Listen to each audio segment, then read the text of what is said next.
اور اگر مجھے اصحاب الیمین بننا ہے تو پھر مجھے کیا ملے گا. اور فرق کتنا آ رہا ہے صرف اس وجہ سے کہ کام میں نے وہ کر لیے لیکن سبقت نہیں لے کے گیا, بڑھ بڑھ کے کام نہیں کیے, فارورڈ تھنکر نہیں ہوا. اور اگر غلط کام کیے تو پھر سوچیں کہ اس کا کیا انجام ہونے والا ہے. اور بائیں ہاتھ والے کیا ہیں؟ بائیں ہاتھ والے گرم ہوا اور گرم پانی میں ہوں گے اور سیاہ دھوئیں کے سائے میں, جو نہ ٹھنڈا ہے نہ فرحت بخش. بے شک یہ لوگ اس سے پہلے بہت نازوں میں پلے تھے اور بڑے بڑے گناہوں پر اصرار کرتے تھے. دیکھ بھی لیں گے یہاں پر ہائی لائٹ کر کے بتایا گیا کیا تھا, بہت نازوں میں پلے تھے, سپوائلڈ تھے, جو ان کا دل چاہتا تھا وہ کرتے تھے. آج کے دور میں آپ دیکھ لیں کہ جن گھروں میں یہ مسئلہ بہت زیادہ ہے نا کہ انہوں نے کہا جی ہمارا تو ایک ہی بیٹا ہے, 4 بہنوں کا بھائی, یا ایک ہی بیٹی ہے 4 بہنوں کی بہن, یا یہ کہ جی ہم تو اپنے بچوں کو جو وہ مانگتے ہیں دیتے ہیں, اگر نہ دیا تو پھر فائدہ کیا ہوا. بس وہ منہ سے نکالتے نہیں تو ان کو ہر چیز ہر وقت حاضر کر دی جاتی ہے اور ان کو کچھ بھی ہم کسی قسم کی تکلیف یا پریشانی یا ایکسپوجر سے بچاتے ہیں جس میں یہ کہ ان کو کوئی ایفرٹ کرنی پڑے. تو کیا ہے, یہ نازوں میں پلے ہوئے لوگ ہیں. تو وہ نازوں میں پلے ہوئے لوگ جو ہیں وہ اپنے لیے کئی دفعہ صحیح ڈیسیژن نہیں لے سکتے. اور یہ صرف ہمارا دین نہیں بتا رہا, دنیا میں بھی اگر آپ کسی ایکسپرٹ کے پاس جائیں تو وہ کہیں گے کہ یہ ایک بروٹل پیرنٹنگ مسٹیک ہے. یہ آپ نے ظلم کر دیا اپنے بچے پہ اگر آپ نے اس کو اس حد تک نازوں میں پالا کہ آپ نے اس کو کبھی دنیا کی ریالٹی کو دیکھنے ہی نہیں دیا جو اس کو فیس کرنے کی ضرورت تھی. اور پھر کیا بڑے بڑے گناہوں پر اصرار کرتے ہیں. اگر ہم چھوٹے گناہوں پہ بھی اصرار کریں تو وہ بڑے بن جاتے ہیں. کہاں یہ کہ بڑے گناہ کیے جائیں اور کہا جائے ہاں تو غیبت کی تو کیا ہوا, جھوٹ بولا تو کیا ہوا, ہاں میرے امی ابو اتنا تنگ کرتے ہیں تو مجھے بھی جواب دینا ہی تھا نا ان کو. تو صغیرہ گناہ جو ہیں وہ نہیں ہیں, یہاں پہ کبیرہ گناہ کی بات ہو رہی ہے کہ بڑے بڑے گناہ کرتے ہیں. اور کہتے ہیں کہ کیا جب ہم مر جائیں گے, مٹی اور ہڈی ہو جائیں گے, تو کیا ہم دوبارہ اٹھا کھڑے کیے جائیں گے؟ اور کیا ہمارے اگلے باپ دادا بھی؟ آپ کہہ دیجئے کہ یقیناً سب اگلے اور پچھلے ضرور جمع کیے جائیں گے ایک مقرر دن کے وقت. پھر تم اے گمراہو, جھٹلانے والو, البتہ کھانے والے ہو تھوہر کا درخت. اب آپ دیکھیں کہ ایسے لوگوں کو کس طرح سے ٹریٹ کیا جا رہا ہے.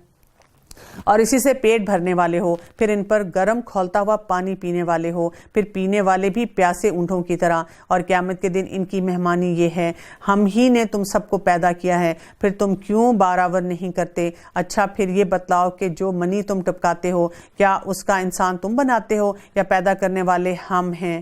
ہم نے ہی تم میں موت کو متعین کر دیا اور ہم اس سے ہارے ہوئے نہیں ہیں کہ تمہاری جگہ تم جیسے اور پیدا کر دیں اور تمہیں نئے سرے سے اس عالم میں پیدا کریں جس سے تم بالکل بے خبر ہو.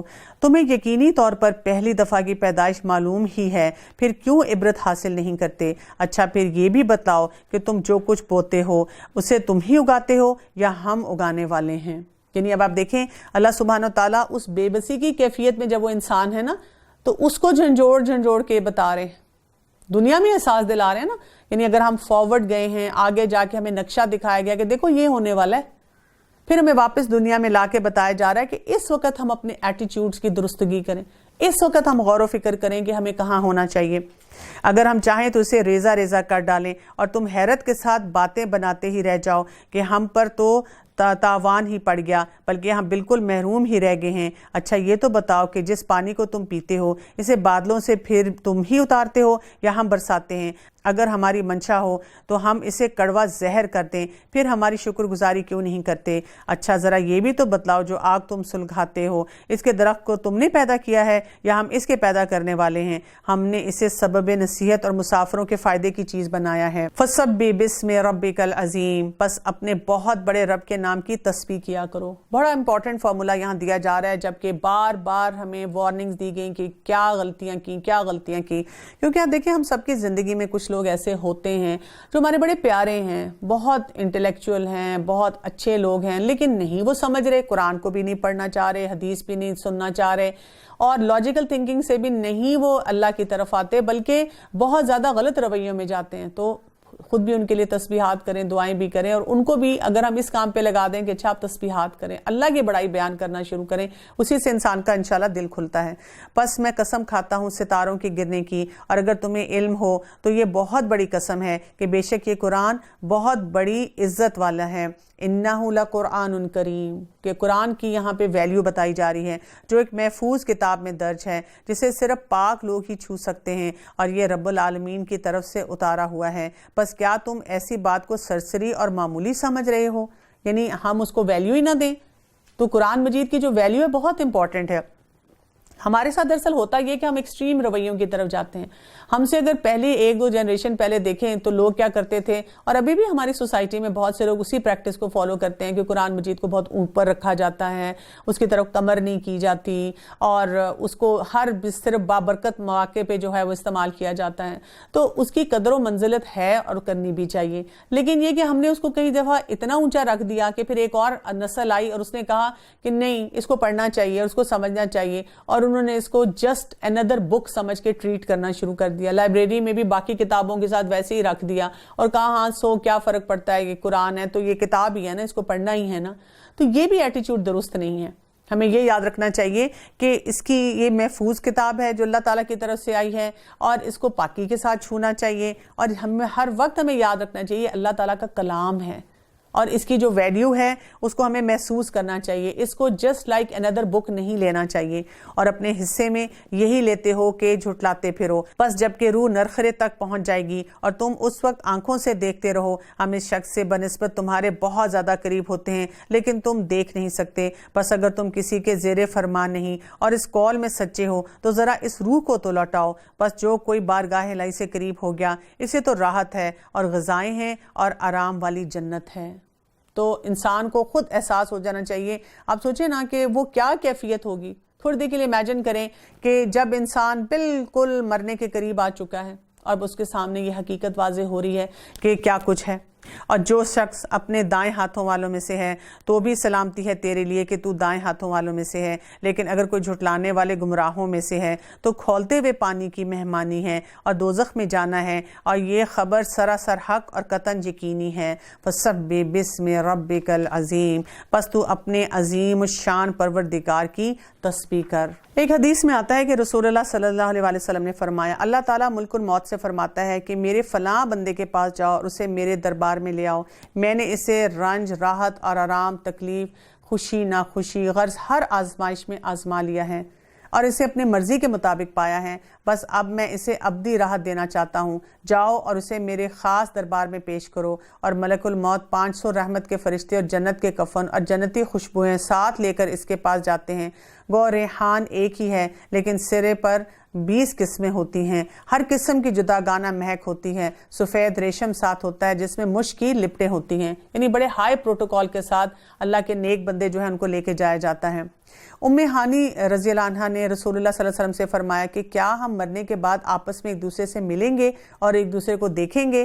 تو آپ صلی اللہ علیہ وسلم نے فرمایا, روح ایک پرندے کی طرح ہو جائے گی جو درختوں کے میوے چگے گی یہاں تک کہ قیامت قائم ہو جائے گی, اور اس وقت روح اپنے جسم میں واپس چلی جائے گی.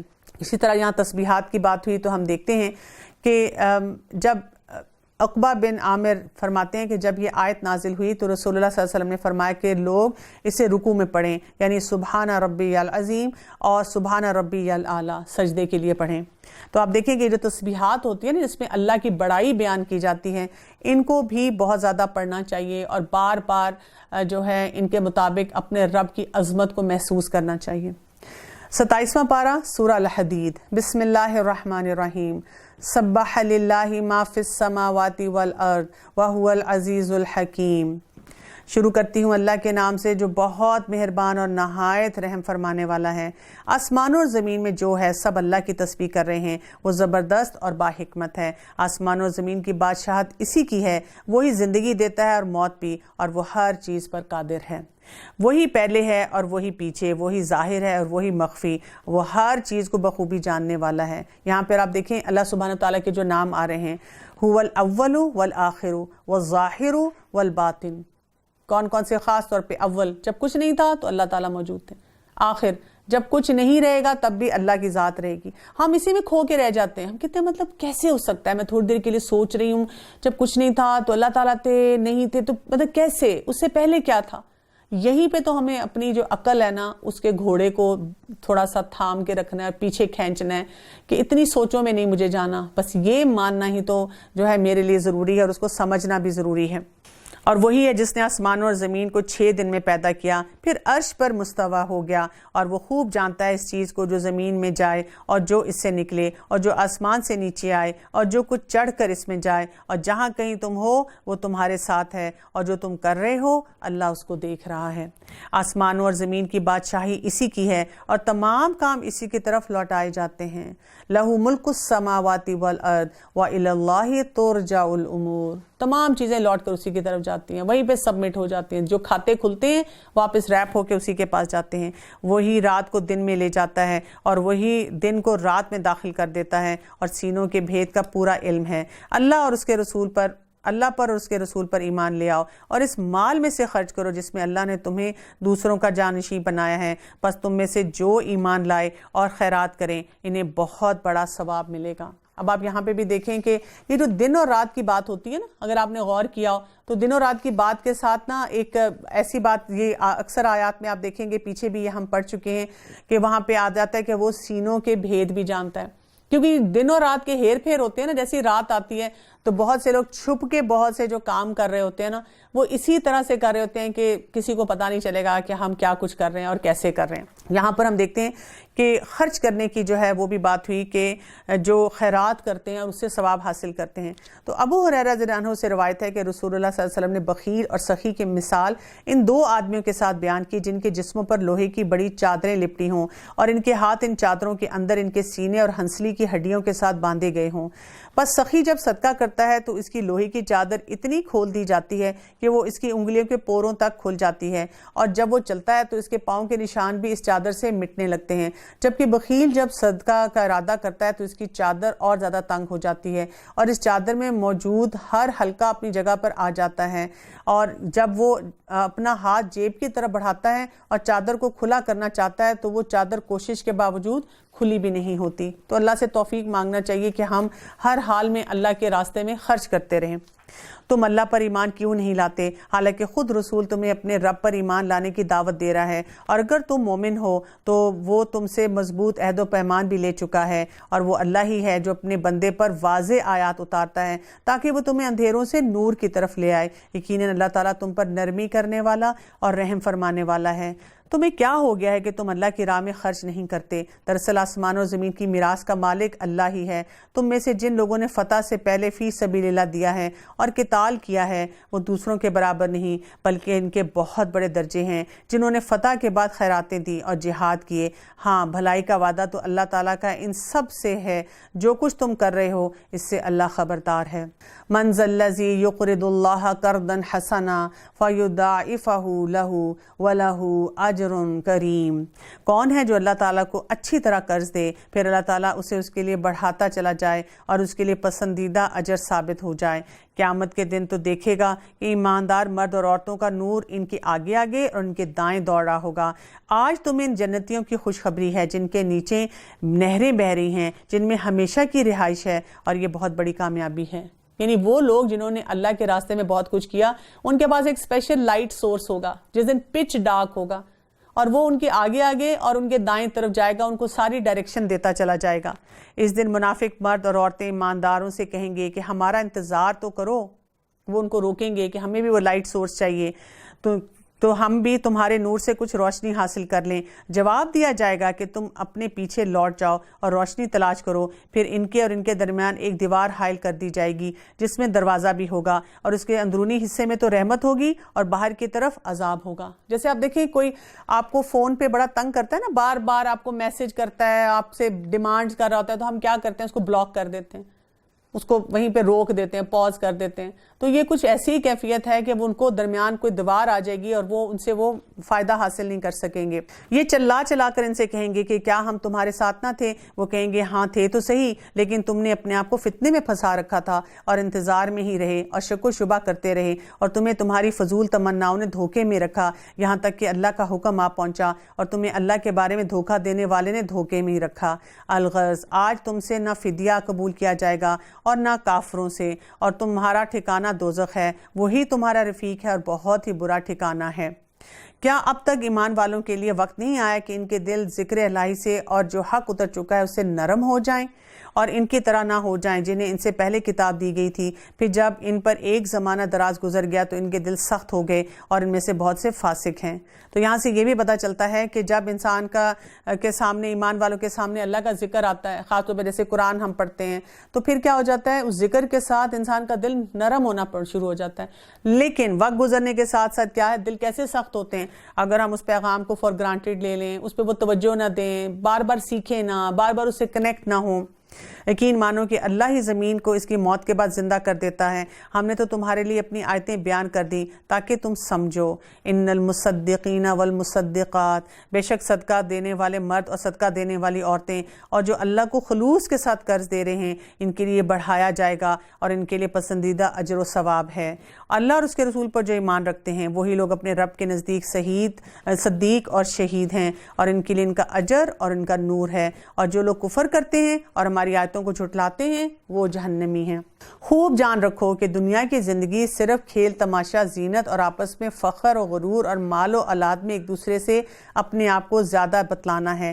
جیسے بارش اور اس کی پیداوار کسانوں کو اچھی معلوم ہوتی ہے، پھر جب وہ خشک ہو جاتی ہے تو زرد رنگ میں اس کو تم دیکھتے ہو، پھر وہ بالکل چورا چورا ہو جاتی ہے، اور آخرت میں سخت عذاب اور اللہ کی مغفرت اور رضامندی ہے، اور دنیا کی زندگی بجز دھوکے کے سوا اور کچھ بھی نہیں ہے۔ تو اب یہاں پہ وہ بتا دیا گیا کہ جو دنیا میں زیادہ انوالو ہو جائیں گے تو کیا ہو جائے گا، کھیل تماشا، انٹرٹینمنٹ، کیجول ایٹیچیوڈ اور زینت، دکھاوا ہوگا، فخر ہوگا، مال اور اولاد میں۔ یعنی آپ سوچیں ایسے آپ دنیا کے پیچھے لگیں گے کہ اس میں کوئی آپ کو حاصل نہیں ہے، کوئی اینڈ نہیں ہے۔ اور اس بات کو تو آپ دیکھیں کہ ہر طرح کے لوگ اب مانتے ہیں، جو بھی ایجوکیشنسٹ ہیں، فلاسفرز ہیں، سائیکالوجسٹ ہیں، لائف کوچز ہیں، آپ جس سے بات کریں وہ بتاتے ہیں کہ اس سے اپنے آپ کو بچانے کی بہت زیادہ ضرورت ہے۔ سابقوا الی مغفرۃ من ربکم، دوڑ کے آؤ اپنے رب کی مغفرت کی طرف اور اس جنت کی طرف جس کی وسعت آسمان و زمین کی وسعت کے برابر ہے، اور یہ اس لیے بنائی گئی ہے جو اللہ پر اس کے رسول پر ایمان رکھتے ہیں۔ یہ اللہ کا فضل ہے، ذالک فضل اللہ، یہ اللہ کا فضل ہے جسے چاہے دے، اور اللہ بڑے فضل والا ہے۔ نہ کوئی مصیبت دنیا میں آتی ہے، نہ خاص تمہاری جانوں میں، مگر اس سے پہلے کہ ہم اسے پیدا کریں وہ ایک خاص کتاب میں لکھی ہوئی ہے۔ یہ کام اللہ تعالیٰ پر بہت آسان ہے، تاکہ تم اپنے اس سے فوت شدہ کسی چیز پر رنجیدہ نہ ہو جایا کرو اور ناطاق کردہ چیز پر گھمنڈ میں جاؤ، اور گھمنڈی اور شیخی کور اللہ کو پسند نہیں ہے۔ واللہ لا يحب كل مختال فخور۔ تو یہاں پر یہ کہا گیا کہ انسان کے اندر بیلنس کیا ہونا چاہیے، کوئی چیز چلی گئی تو یہ نہ سوچے اینڈ آف دا ورلڈ، بھائی یہ سب کچھ ختم ہو گیا، اور کوئی چیز حاصل ہوگی تو یہ نہ سوچے واہ بھائی واہ میں بڑی چیز ہوں۔ جو خود بھی بخل کرے اور دوسروں کو بھی بخل کی تعلیم دے، سنو جو بھی منہ پھیرے، اللہ تعالیٰ بے نیاز اور حمد و ثنا والا ہے۔ یقیناً ہم نے اپنے پیغمبروں کو کھلی دلیلیں دے کر بھیجا اور ان کے ساتھ کتاب اور میزان نازل فرمایا تاکہ لوگ عدل پر قائم رہیں، اور ہم نے لوہے کو اتارا جس میں سخت ہیبت اور قوت ہے، اور لوگوں کے لیے اور بھی بہت سے فائدے ہیں، اور اس لیے بھی کہ اللہ تعالیٰ جان لے کہ اس کے اور اس کے رسولوں کی مدد بے دیکھے کون کرتا ہے۔ بے شک اللہ تعالیٰ قوت والا زبردست ہے۔ تو یہ جو لوہا ہے نا، یہ اللہ تعالیٰ کی طرف سے آئے، یہ وہ میٹل نہیں ہے جس کو آپ مینوفیکچر کرتے ہیں ڈائریکٹلی، ہاں اس کے استعمال سے پھر بہت سارے اور جو ہیں مختلف قسم کی چیزیں وہ بنائی جاتی ہیں۔ بے شک ہم نے نوح اور ابراہیم علیہ السلام کو پیغمبر بنا کر بھیجا، اور ہم نے ان دونوں کی اولاد میں پیغمبری اور کتاب جاری رکھی، تو ان میں سے کچھ تو راہ یافتہ ہیں اور ان میں سے اکثر نافرمان ہیں۔ اس کے بعد بھی ہم نے اپنے رسولوں کو پے در پہ بھیجتے رہے، اور ان کے بعد عیسیٰ ابن مریم کو بھیجا اور انہیں انجیل عطا فرمائی، اور ان کے ماننے والوں کے دلوں میں شفقت اور رحم پیدا کر دیا۔ ہاں رہبانیت تو ان لوگوں نے از خود ایجاد کر لی تھی، ہم نے ان پر اسے واجب نہ رکھا تھا سوائے اللہ کی رضا جوئی کے، سو انہوں نے اس کی پوری رعایت نہ کی۔ پھر بھی ہم نے ان میں سے جو ایمان لائے تھے انہیں ان کا اجر دیا، اور ان میں زیادہ تر لوگ نافرمان ہیں۔ اے لوگو جو ایمان لائے ہو، اللہ سے ڈرتے رہا کرو اور اس کے رسول پر ایمان لاؤ۔ اللہ تمہیں اپنی رحمت کا دوہرا حصہ دے گا، اور تمہیں نور دے گا جس کی روشنی میں تم چلو پھرو گے، اور تمہارے گناہ بھی معاف فرما دے گا۔ اللہ تعالیٰ بخشنے والا مہربان ہے۔ یہ اس لیے کہ اہل کتاب جان لیں کہ اللہ کے فضل سے کسی حصے پر بھی انہیں اختیار نہیں، اور یہ کہ سارا فضل اللہ ہی کے ہاتھ میں ہے، وہ جسے چاہے دیتا ہے۔ واللہ ذو الفضل العظیم، اور اللہ تعالیٰ بہت ہی بڑے فضل والا ہے۔ یہاں پر ہم دیکھتے ہیں کہ ایک ذکر اور بھی آیا رہبانیت کا، کہ جو رہبانیت ہے نا یہ ہمارے دین میں نہیں ہے۔ اور اکثر اوقات ہم دیکھتے ہیں کہ لوگ اسی بات سے شاید گھبراتے بھی ہیں کہ اچھا اگر ہم دین کی طرف آئیں گے تو شاید ہمیں سب کچھ چھوڑنا پڑ جائے گا جو ہم کر رہے ہیں، جو باتیں جن کو ہم انجوائے کر رہے ہیں۔ تو یہاں پر ہم دیکھتے ہیں کہ انس رضی اللہ عنہ سے روایت ہے کہ 3 آدمی رسول اللہ صلی اللہ علیہ وسلم کے ازواج کے گھر تشریف لائے اور ازواج مطہرات سے رسول اللہ صلی اللہ علیہ وسلم کی عبادت کا حال پوچھا۔ جب انہیں آپ کی عبادت کی خبر دی گئی تو انہوں نے اپنے اعمال کو کمتر سمجھا اور کہا کہ ہم اور کہاں نبی کریم صلی اللہ علیہ وسلم، تو ان کی تو اگلی پچھلی سب لغزشیں معاف ہو چکی ہیں۔ پھر میں سے ایک نے کہا میں ہمیشہ ساری رات قیام کیا کروں گا، دوسرے نے کہا میں ہمیشہ روزے رکھا کروں گا، کبھی روزے ترک نہیں کروں گا، تیسرے نے کہا کہ میں عورتوں سے علیحدہ رہوں گا، کبھی نکاح نہ کروں گا۔ اتنے میں رسول اللہ صلی اللہ علیہ وسلم بھی تشریف لائے اور آپ کو ان کی گفتگو کی خبر دی گئی تو آپ نے فرمایا تم ہی ہو جنہوں نے ایسا اور ایسا کہا تھا؟ سنو اللہ کی قسم میں تم سے سب سے زیادہ اللہ سے ڈرنے والا اور سب سے زیادہ متقی ہوں، لیکن میں روزے رکھتا ہوں، افطار بھی کرتا ہوں، میں راتوں کو نماز بھی پڑھتا ہوں، سوتا بھی ہوں، میں عورتوں سے نکاح بھی کرتا ہوں۔ اب جس شخص نے میری سنت یا طریقے سے بے رغبتی کی تو اس کا مجھ سے کوئی تعلق نہیں۔ تو اللہ تعالیٰ ہمیں توفیق دے کہ ہم اپنے دین کے اس مزاج کو اور اس بیلنس کو سمجھیں اور اللہ کی نعمتوں کا شکر ادا کریں اور اللہ کی عبادت اس طرح کریں جس طرح مطلوب ہے۔ وآخر دعوانا ان الحمد للہ رب العالمین سبحانک اللہم وبحمدک اشہد ان لا الہ الا انت استغفرک واتوب الیک۔ السلام علیکم ورحمۃ اللہ وبرکاتہ۔